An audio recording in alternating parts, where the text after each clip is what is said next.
Bienvenue en Autriche et plus exactement ici à Hallstatt. C'est l'un des plus beaux villages au monde. Aujourd'hui, je vais aborder ma nouvelle causerie nomade dans ce décor de rêve. Mais je dois déjà te dire que, ici, tu ne seras pas le bienvenu. Et pour cause, ce village est victime de son succès, à tel point que le maire a supplié les touristes en 2020 de ne plus y mettre les pieds.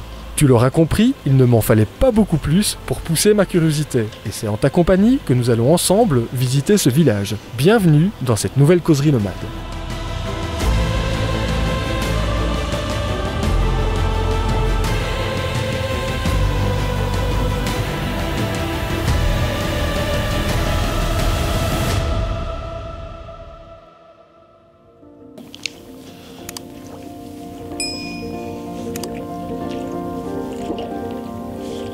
Alors je sais ce que tu es en train de te dire, tu es probablement en train de te dire que ce décor est magnifique, que c'est un paysage de rêve.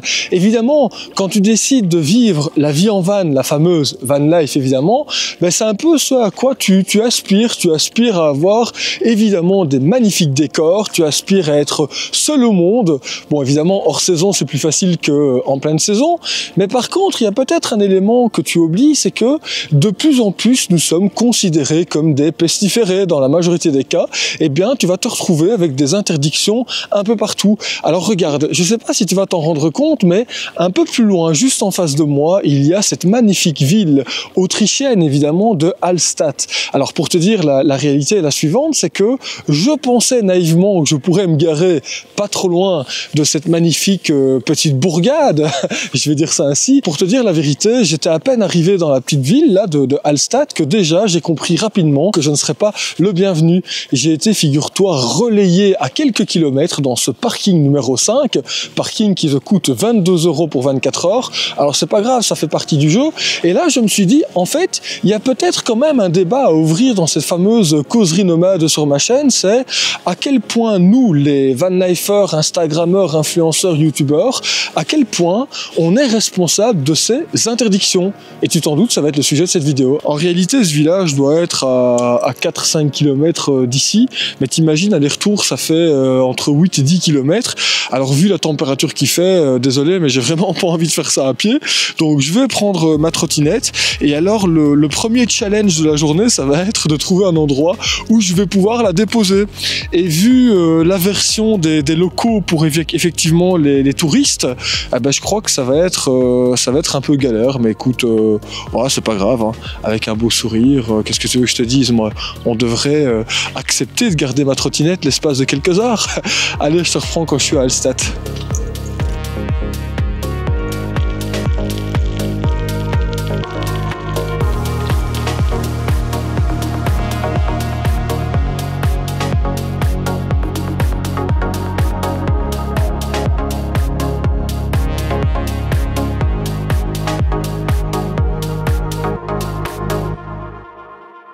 Bon, et bien voilà, comme tu vas pouvoir le voir, je viens juste d'arriver dans le centre de Hallstatt après quelques dizaines de minutes de trottinette. Alors c'est fou parce que la météo aujourd'hui est radieuse. Je viens à peine d'arriver, elle est quand même encore assez tôt. Et malgré tout, il y a déjà plein de touristes qui font des selfies par-ci par-là, donc c'est assez marrant. Alors écoute, ce que je vais faire maintenant, c'est que je vais essayer de déposer ma trottinette, mon engin de la mort, quelque part, mais je sais pas où je vais pouvoir faire ça. Je vais essayer d'aller voir la bagagerie d'un hôtel, hein, sait-on jamais. Je crois qu'ils vont m'envoyer radicalement péter, mais bon, écoute, il paraît que la chance sourit aux audacieux. Alors je m'occupe de ça, et alors une fois que c'est fait, eh ben, je te retrouve et on va aller faire la petite visite de Hallstatt.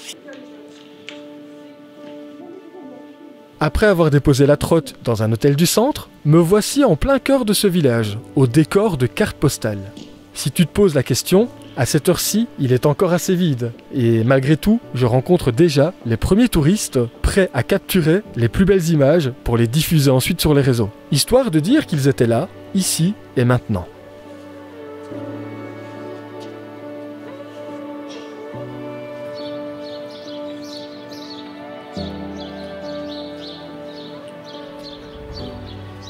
Ce matin, je dois dire que je ressens comme une atmosphère plutôt tranquille et très sereine, face à la beauté de ces monuments. Et en un instant, une rencontre magnifique, un peu comme une sorte de signe de bienvenue, se produit ici entre deux ruelles, face au lac. Et c'est là que j'ai envie de dire merci la vie.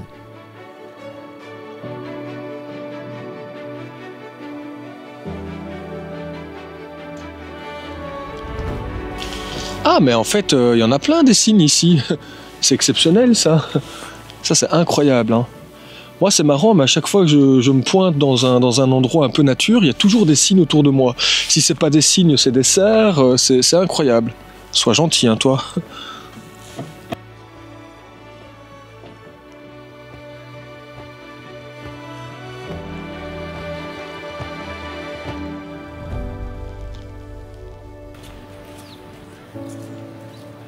Je ne sais pas si tu le sais, mais ce village extraordinaire qui figure au patrimoine de l'UNESCO aurait inspiré l'univers de la Reine des Neiges. Et certains y voient véritablement ici un écho au royaume féerique d'Arendelle.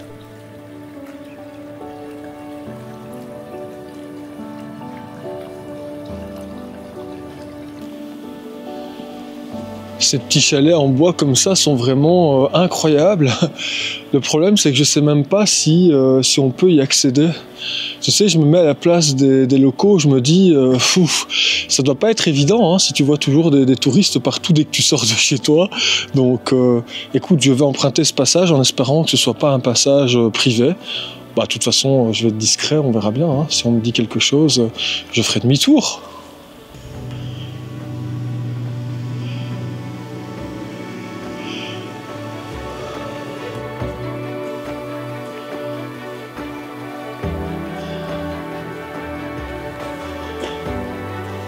C'est marrant parce que ça serait presque agréable de se promener comme ça dans un cimetière.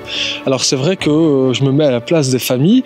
Déjà, il y a une chose que je remarque, c'est que toutes les tombes sont hyper bien fleuries. C'est super beau, en fait. Ça, c'est le premier élément. Et le deuxième élément, je me dis que quand tu viens de promener ici dans ce cimetière, admettons, je sais pas, tu viens fleurir la tombe d'un proche, eh bien, tu as une magnifique vue sur les montagnes environnantes. Si ça, c'est pas un beau spectacle, c'est vraiment beau, hein.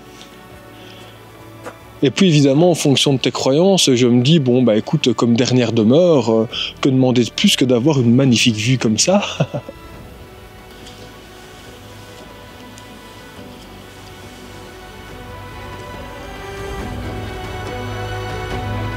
On peut se demander en réalité c'est quoi le problème avec le fait que des magnifiques villages comme ça deviennent un peu partout au bout du monde, deviennent des villages hyper instagrammables. Eh bien le problème c'est le suivant, c'est que au départ ces villages ne sont pas prévus pour accueillir des hordes de touristes.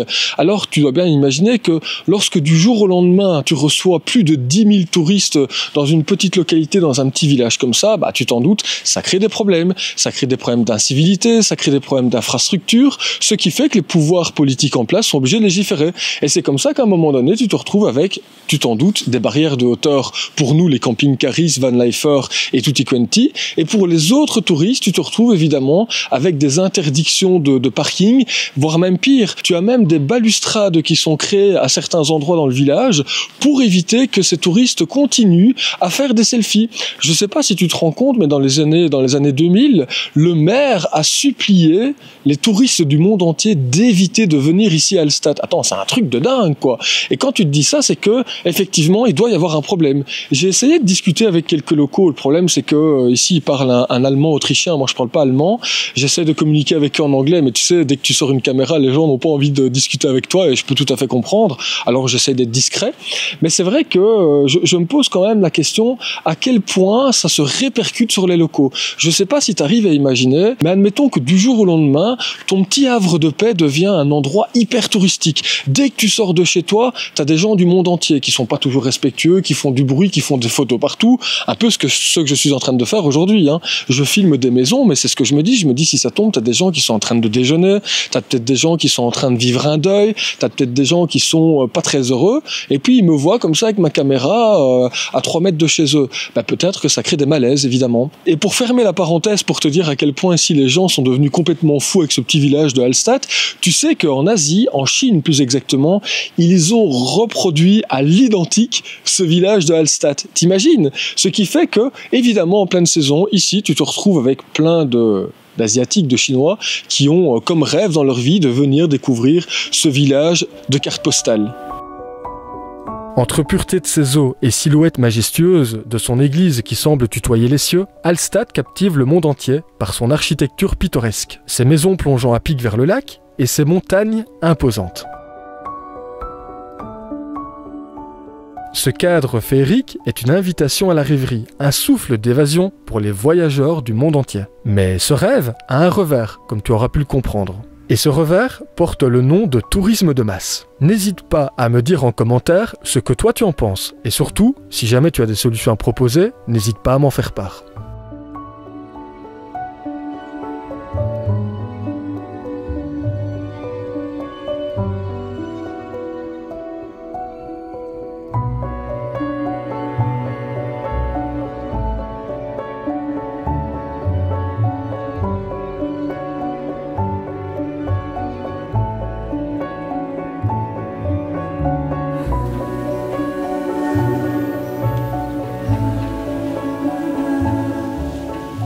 Ah, si tu te demandes ce que je suis en train de faire, bah écoute, j'observe le magnifique paysage avec mon nouvel ami, le chat.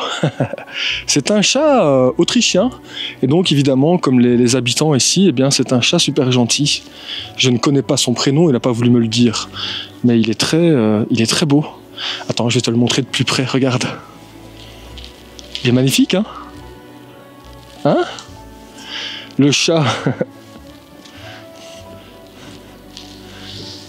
Je veux bien te déposer là, mais c'est dangereux. Hein. Attends, on va te déposer là, c'est plus sécure pour toi. Allez.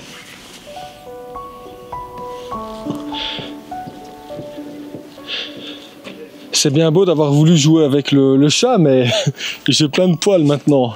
Oh, c'est pas grave, c'est jamais que des poils. Hein.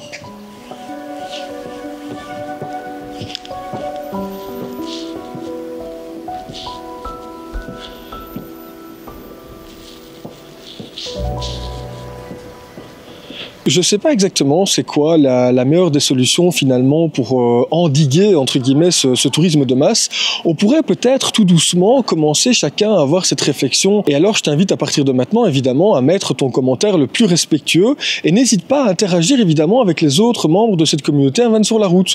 Moi personnellement j'aurais peut-être tendance à avoir envie de te dire que pour éviter cette problématique d'afflux de touristes comme ça dans des endroits magnifiques, peut-être qu'il faudrait éviter de tous se pointer au même moment de l'année. Alors tu vas me dire ok, mais c'est très égoïste de se dire tiens, moi j'ai le droit d'aller au mois de juillet en vacances et toi tu vas avoir le droit d'aller seulement au mois de mars ou au mois d'avril.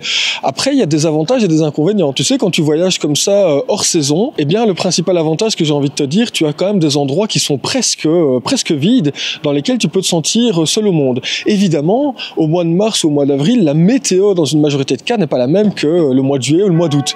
Et c'est vrai que quand tu as envie de voyager, que tu n'as que 3 semaines de vacances par an, mais tu as peut-être envie de sélectionner la meilleure des saisons. Et ça, c'est tout à fait compréhensible. Après, c'est vrai que le débat peut être vraiment très compliqué. Parfois, de façon très étonnante, j'ouvre la réflexion moi-même et je me dis, tiens, on devrait peut-être toutes et tous avoir une réflexion différente sur comment partager les lieux que l'on découvre. Parce qu'évidemment, si on veut que cette fameuse van life reste une forme de liberté, je crois sincèrement au plus profond de moi qu'on doit vraiment toutes et tous se poser la question de comment partager les lieux que l'on découvre. C'est là que tu comprends peut-être l'expression qui dit « vivons cachés pour vivre heureux ».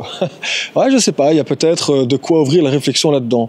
En tous les cas, j'ai bien hâte pour cette nouvelle causerie nomade, eh bien, de voir les différents commentaires. Car je sais que pas mal de gens auront un avis probablement différent, et c'est ce qui fera sans doute la richesse de cette vidéo. Ça n'a probablement rien à voir, mais quand tu vois l'image que je te propose à l'instant, t'as pas l'impression de faire partie de l'aventure là? T'as pas l'impression de m'accompagner?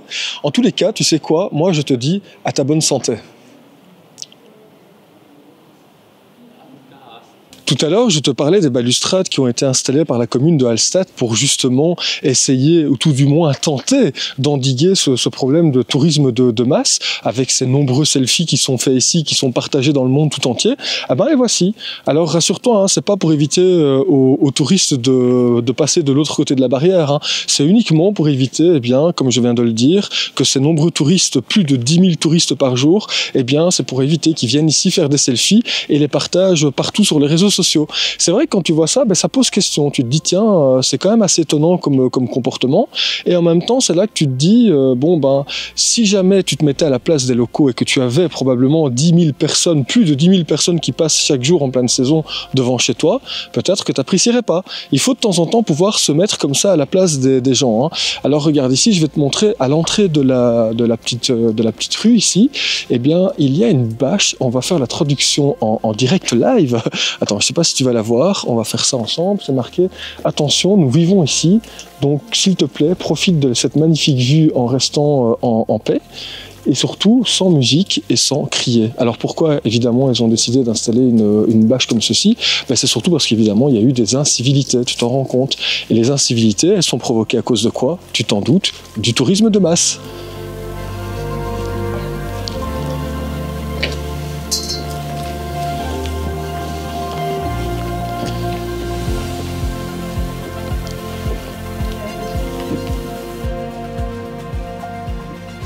Au montage de cette vidéo, je me rends compte du privilège que j'ai eu de visiter ce village presque vide. Et je me dis d'une façon très naïve que l'on devrait tous avoir ce bonheur de profiter ainsi des magnifiques endroits sur Terre, accompagnés de ce calme et de cette sérénité. Mais comment faire? Je n'ai pas encore vraiment la réponse, mais n'hésite pas à me partager ton avis en commentaire de cette vidéo.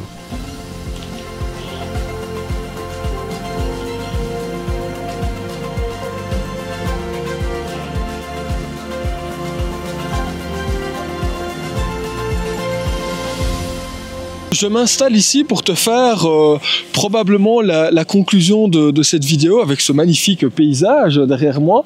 Tu vas peut-être le voir, il y a un petit bateau qui va bientôt partir. Alors c'est assez compliqué pour moi d'avoir une conclusion qui reflèterait supposément à 100% ma façon de penser, car tout n'est pas toujours bon à dire, mais peut-être que pour conclure, j'aurais juste envie de dire que évidemment il y a beaucoup de choses à dire sur cette histoire de tourisme de masse. Maintenant, comme je l'ai dit précédemment, je crois qu'on doit tout savoir, que tu sois youtubeur ou pas, que tu sois un consommateur de ce genre de vidéos, que tu sois un consommateur de certains réseaux sociaux qui partagent des belles images, peut-être qu'on a tous cette responsabilité de faire attention à nos comportements lorsque l'on voyage. Encore une fois, il y a pas si longtemps que ça, il y a quelques jours, je vois des camping-caristes, bon là je dis des camping-caristes, mais ça aurait pu être des gens avec des bagnoles ou simplement des gens avec des vannes aménagées. Je vois des voyageurs qui ne respectent pas certains endroits en pleine nature. Alors évidemment, quand tu as ce genre de comportement, eh bien, in fine, quand tu multiplies évidemment ces comportements inciviques, qu'est-ce qui se passe? Eh bien, tu as des interdictions partout, des endroits qui sont idylliques, qui sont merveilleux, deviennent des endroits complètement dégueulasses. Et même pire encore, lorsque tu partages des endroits comme ça qui sont vraiment super beaux sur les réseaux, sans faire attention à ce que tu dis et aux images que tu montres, eh bien, évidemment, tu participes à ce tourisme de masse. Alors voilà, moi, personnellement, j'ai envie de te dire que depuis que je vis en van, j'ai décidé de ne pas tout montrer sur les réseaux. Je te donne un exemple, je suis allé découvrir la Bulgarie il y a quelques mois et j'ai pris la décision de pas t'en parler, car évidemment j'ai peur que à cause ou grâce à mes vidéos, que trop de personnes découvrent des endroits qui sont encore très méconnus finalement du grand public. Et c'est vrai que ça c'est un peu ma philosophie depuis que je vis en van. Je ne montre pas tout sur les réseaux et je crois qu'on devrait, nous en tant que youtubeurs, faire vachement attention à ce que l'on montre. Et bien voilà, cette causerie nomade est maintenant entre tes mains, et c'est à toi qu'il revient d'apporter une conclusion en commentaire de cette vidéo. Avant de te laisser, n'oublie pas de t'abonner et de partager mon contenu, et pour ma part, je te souhaite de prendre bien soin de toi, et je te retrouve dès la semaine prochaine sur cette chaîne. Salut!